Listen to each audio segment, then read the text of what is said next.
สบายดีคลิปนี้แมนวิธีการตั้งเส้น buy limit หรือว่า sell limit ซึ่งว่า buy limit และ sell limit นี่หมายความว่าอะไรเนาะ buy limit แมนการตั้งเส้นออเดอร์บ่ายไว้ล่วงหน้า sell limit ก็คือกันเนาะแม่นการตั้งออเดอร์ฟังเซลไว้ล่วงหน้าวิธีการเป็นอะไรเฮาไปเบิ่งกันเลยการตั้ง buy limit เนาะก่อนอื่นเฮาต้องเอิ้นเส้นตัวนึงขึ้นมาซะก่อนโดยการกดใส่ปุ่มคือรูปโมงนี่เนาะมีแถบฟ้าแดงอยู่ทางเทิงนี้หลังจากนั้นจะเห็นเส้นตัวนึงขึ้นมาที่เขียนว่า sell limit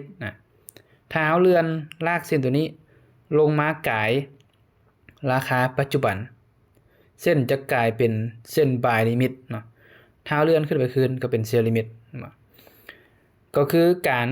ตั้งออเดอร์ buy ไว้ล่วงหน้าก็คือการ pending order เนาะเขาจะเอิ้นถ้าเป็นศัพท์อังกฤษตัวอย่างว่าเราต้องการเข้าออเดอร์อยู่จุดนี้แต่ว่าราคาปัจจุบันยังอยู่นี่อยู่เราต้องการเข้าออเดอร์อยู่จุดนี้เราก็ตั้งไปว่านี้หลังจากนั้นก็ตั้ง SL ก็คือจุดยอมเนาะอยู่กองนี้ TP จุดเก็บกำไรตัวอย่างว่าอยู่นี้หลังจากตั้งสัดส่วนที่เราต้องการแล้วกดลูกศรสีฟ้ากดส่งเพียงเท่านี้ก็เป็นอันที่เรียบร้อยเนาะก็คือณตอนนี้เส้น buy limit เราตั้งปาไว้แต่ยังบ่ทันออกออเดอร์ให้เราเทื่อเป็นการออกออเดอร์ปะไว้ล่วงหน้าจนกว่า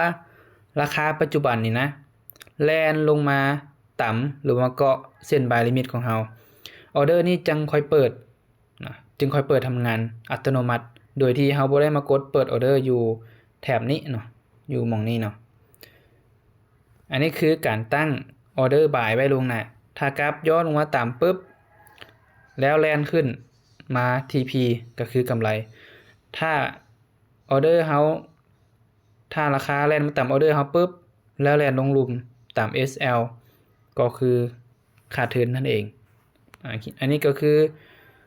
วิธีการใช้ buy limit